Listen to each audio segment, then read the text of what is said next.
Hello friends, welcome back. तो अब हम लोग पढ़ेंगे ब्लॉक टू की यूनिट 1 एंड यूनिट 2 हम इस वीडियो में कवर करेंगे और बाकी की 2 यूनिट हम नेक्स्ट वीडियो में देखेंगे। तो इसमें सबसे पहली है यूनिट 1 मिजरी। ये लिखी गई है एंटन चेखोव के द्वारा एंड ये जो है एक रशियन प्ले राइटर थे एंड ग्रेटेस्ट राइटर थे। तो जो मिजरी है ये 1886 में लिखी गई थी और ये 20th सेंचुरी की मोस्ट सैडेस्ट स्टोरी बताई गई है and most famous work of Anton Chekhov. तो इसका टाइटल है loneliness, misery and the need to communicate one's feeling. तो हम स्टार्ट करते हैं। और एक मिजरी का वर्ड से मतलब ही समझ आता है कि अनहैप्पीनेस एंड सफरिंग। तो स्टोरी शुरू होती है लोना पोतापोव के नाम से, एक व्यक्ति जो कि एक स्लेज ड्राइवर हैं, मतलब कि तांगा चलाते हैं। ऑथर डिस्क्राइब किया है मेन कैरेक्टर को as all white like a ghost. तो जो लोना का सन है वो अभी हाल ही एक हफ्ते पहले मर चुका है, जिसके मरने के बाद अब वो बिल्कुल अकेले हो गए हैं। तो story takes place in cold winter evening.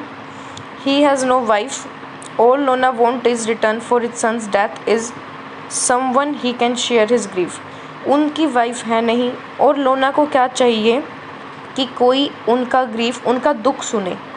वो पूछते हैं to whom shall I tell my grief, कि मैं अपना दुख किसको बताऊं, किसके साथ बांटूं।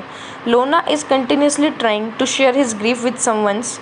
वो लगातार प्रयत्न करता है कि कोई उनका दुख सुने, वो सबको बताने की कोशिश करता है, लेकिन सब अपनी अपनी दुनिया में बिजी दिखाई देते हैं उनको, कि कोई उनकी बात को सुनना नहीं चाहता कि इनके साथ क्या हुआ, क्या उनका दुख है। किसी को कोई मतलब नहीं है, सब अपने अपने कामों में व्यस्त हैं। तो जो लोगों की इग्नोरेंस है वो लोना को और ज़्यादा दुखी कर देती है।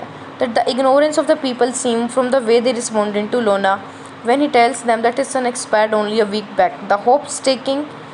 और उन्होंने सोचा कि क्या पता कि अगर वो वुमेंस के साथ बताएंगे, अपना दुख बताएंगे, तो ऐसा माना जाता है कि वुमेंस जो है काफ़ी सॉफ्ट हार्टेड होती है, क्या पता वो उसका दुख समझ ले। लेकिन रिज़ल्ट बिल्कुल सेम रहे, किसी औरत ने भी उनका दुख नहीं समझा। और उसकी अनदर मिजरी थी लोना की, वो थी पॉवर्टी, गरीबी उसकी एक अलग दुख भरी ज़िंदगी में बाधाएं डाल रही थी।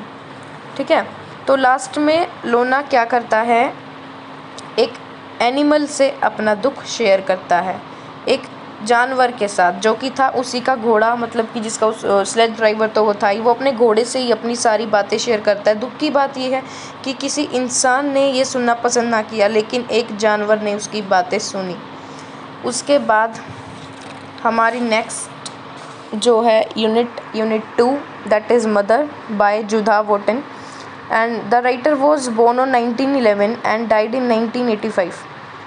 तो जो ये मदर है, इसका कैरेक्टर मदर के नाम से ही डिफ़ाइन किया गया है। इस मदर का एक्चुअल में कोई नाम बताया नहीं गया है इस स्टोरी के अंदर, और ना ही ये बताया गया है कि उसकी एज कितनी है, लेकिन उनको बस मदर के नाम से डिनोट किया गया है और ये लिखी गई है उन्हीं के बेटे के द्वारा। तो स्टार्ट करते हैं कि ये एक बताई गई है कि बहुत thin, dark and brown colour eyed and black haired बताई गई हैं। इनकी ये पर्सनैलिटी बता रहे हैं कि वो कैसी थी, फिजिकल अपीयरेंस उनकी कैसी थी, उनका सैड फेस था। ये एक शॉर्ट स्टोरी है और चैलेंजेस बताए गए हैं इनकी लाइफ के, कि कैसे शादी से पहले भी उनकी लाइफ कैसे सफरिंग एक तरह से चुनौती भरी थी और शादी के बाद भी कोई सुधार नहीं आया, वो वैसे ही सफ़र करती रही। तो बताया गया है कि उन्होंने काफ़ी सारे डिस्क्रिमिनेशन फेस किए थे।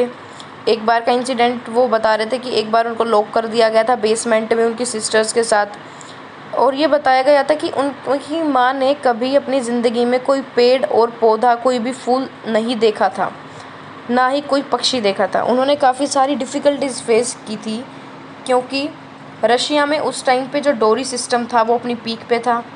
उनके फादर जो है गरीब थे और उनका एक भी लड़का नहीं था, सारी जो है लड़कियां थी। ये टेंशन रहती थी उनके पापा को, क्योंकि उनको डोरी देनी थी शादी कराने के लिए, वो अफोर्ड कर नहीं पा रहे थे।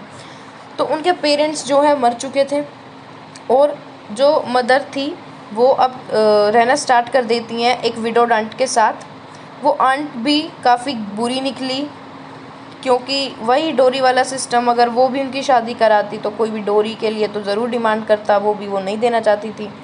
तो एक मैन वहाँ पे डेली विज़िट करता था, उसने उनको नॉलेज दी और मदर को रियलाइज़ हुआ कि उनको बुक्स से ज़्यादा हेल्प कहीं से भी नहीं मिल सकती।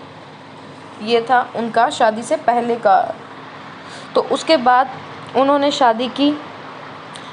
उनकी शादी भी बिल्कुल अच्छी नहीं रही, क्योंकि उनके हस्बैंड जो फिट एंड स्टार्ट्स में वर्क करते थे, और ऐसे लोग जो हैं वो बिल्कुल भी मनी सेव नहीं करते हैं अपने फ्यूचर के लिए। उनका फ्यूचर बिल्कुल भी सेफ़ नहीं होता है, क्योंकि जितना भी वो अर्न करते हैं वो साथ के साथ वहाँ पे दोबारा इन्वेस्ट कर देते हैं और कई बार लॉसेस भी ज़्यादा हो जाते हैं। तो कोई भी फिक्स नहीं था कि उनका फ्यूचर कैसा रहेगा, वो सिर्फ अपने प्रेजेंट में जीते थे। जो मदर जो है वो काफ़ी हार्ड वर्क करती थी एक अच्छी लाइफ के लिए। उन्होंने अपने घर को लिटरेचर और म्यूज़िक से भर रखा था।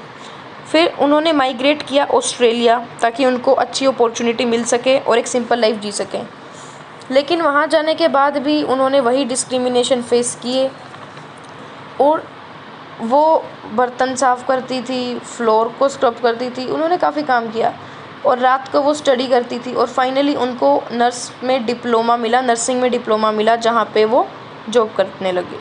लेकिन गवर्नमेंट ने उनकी फर्म को शट डाउन कर दिया और उनको वापस अपने घर आना पड़ा, और फिर उनकी शादी हुई। सन और डॉटर हुए थे। वो चाहती थी, उनके लिए काफ़ी अच्छा चाहती थी कि उनका फ्यूचर काफ़ी ब्राइट हो, और वो चाहती थी कि वो दोनों मेडिसिन या लिटरेचर या फिर म्यूज़िक में ही, इस फील्ड में ही जाएं। लेकिन मदर, जो कि काफ़ी गरीब थी, नौकरी उनके पास थी नहीं, वो उनको अच्छे से पता था कि वो ये सारी चीज़ें अपने बच्चों के लिए जो सपने देख रही हैं वो कंप्लीट कर नहीं सकती, तो वो काफ़ी डिमोटिवेटेड थी। तो जो स्टोरीज़ में बताया गया कि काफ़ी एंग्जाइटी थी उनको, टेंशन्स थी, क्योंकि वो माइग्रेट करके उधर आए थे। लेकिन लास्ट में बताया गया है कि the mother fails to accept the new place as a house but the children does. मतलब एक माँ को नई जगह पसंद नहीं आई, लेकिन बच्चे जो हैं वहाँ पे सेट हो गए थे। सो आई होप आप लोगों को वीडियो पसंद आई, और प्लीज़ कमेंट करके बताओ वीडियो कैसी लगी, ताकि मैं आगे भी वीडियो बनाती रहूँ। Thanks for watching.